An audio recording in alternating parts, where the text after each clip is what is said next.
மாண்புமிகு உறுப்பினர் திரு போஜராஜன் அவர்கள். தளபதியின் குரலாக எதிரொலிக்கும் என்பதை தெரிவித்துக் கொண்டு வாய்ப்புக்கு நன்றி கூடி விடைபெறுகிறேன். நன்றி நன்றி நன்றி. மாண்புமிகு உறுப்பினர் திரு போஜராஜன் அவர்கள்.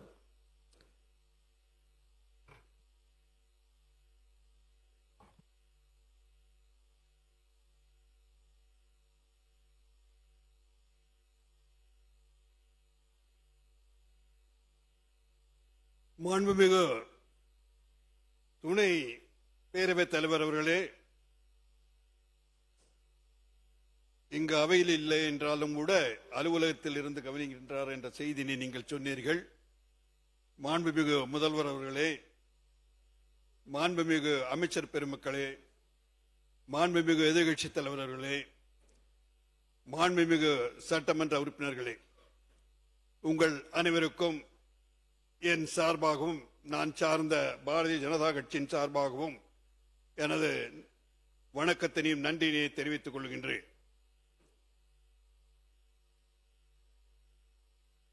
இன்றைய தினம் தமிழ்த்தாய் வாழ்த்து பாடலுக்கு நமக்கு வாய்ப்பு கிடைக்கல, அதனால சொல்றேன்.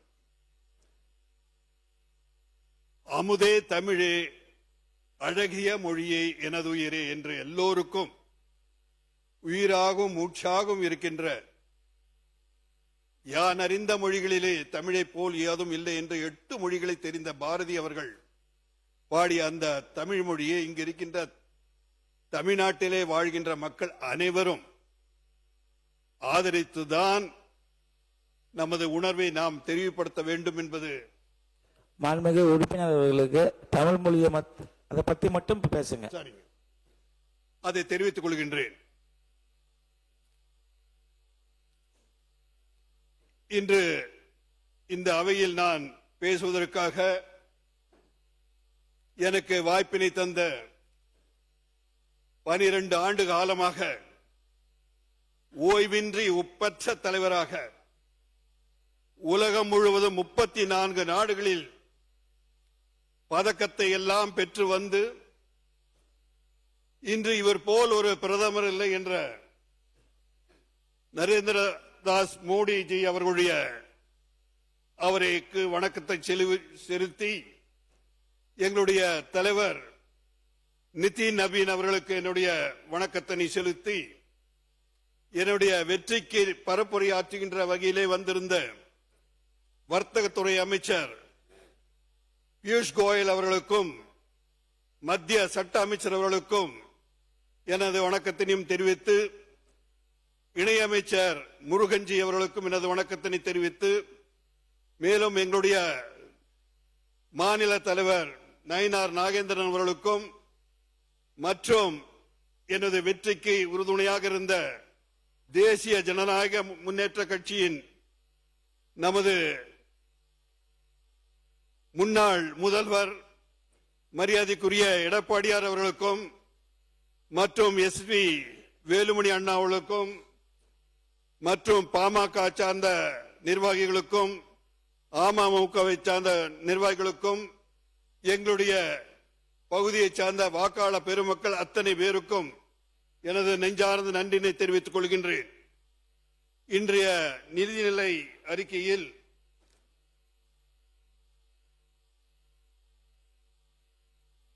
முதல்வர் அவர்கள் இன்று அந்த தமிழ் மொழி என்றதுடன் கடந்த வெள்ளிக்கிழமை அவர்கள் அந்த வேட்டி சட்டையில ஒரு தமிழ் கலாச்சாரத்தை அந்த பொங்கல்ல அந்த தீபாவளியில வர்ற மாதிரி ஒரு பார்க்கும் பொழுது மனதிற்கு ஒரு மகிழ்ச்சியாக இருந்தது.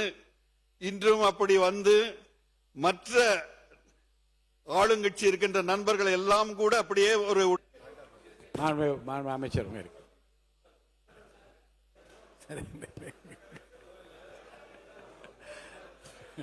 மாண்புமிகு பேரவைத் தலைவர் அவர்களே,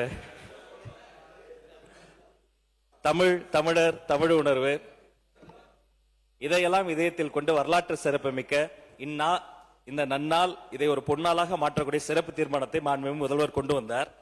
அது குறித்து மூத்த உறுப்பினர் அவர்கள் குறிப்பிடுகிற பொழுது ஆடை குறித்து சொன்னார். தமிழுக்காக தன் வாழ்வை அர்ப்பணித்த மகாகவி பாரதியாரே கோட்டு சூட்டு போட்டுக் கொண்டுதான் தமிழ் பணியை செய்தார். எனவே தமிழ் உணர்வு என்பது ஆடையில் அல்ல, எங்களின் செயலில் இருக்கிறது. செயல் செயல் செயல் உங்கள் மூலமாக குறிப்பிடுகிறேன். எனது உணர்வை பகிர்ந்து கொண்டேன், அவ்வளவுதான். இந்த பட்ஜெட்டில் முதலாவதாக விவசாயிகளை பற்றி நாம் எங்களுடைய கட்சி சார்பாக எனது கருத்தினை பதிவு செய்ய நான் ஆசைப்படுகின்றேன். ஏனென்றால் இந்திய சூழ்நிலையிலே உழுதுண்டு வாழ்வார் மற்றெல்லாம் தொழுதுண்டு பின் செல்பவர் என்ற நிலையில் அவர்களை நாம் தொடாட்டி கூட பரவாயில்ல, இன்னைக்கு அவங்களுக்கு உதவி செஞ்சா போறோம். ஏன்னா அவ்வளவு கஷ்டத்தில் இன்னைக்கு இருக்கிறாங்க. எல்லாம் எஃபெக்ட் 12 மாவட்டத்துக்கு எல்லாம் சொல்றாங்க.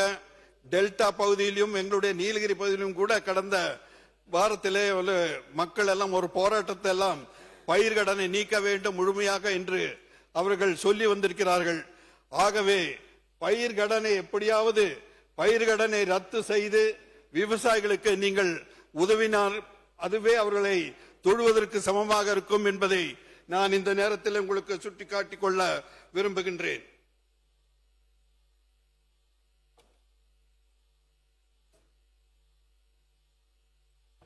அடுத்ததாக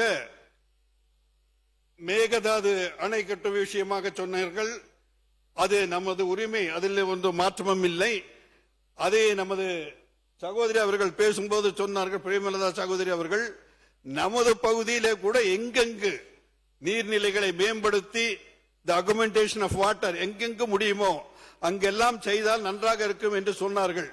அதற்கு ஒரு கருத்தை நான் பகிர்ந்து கொள்ள விரும்புகின்றேன்.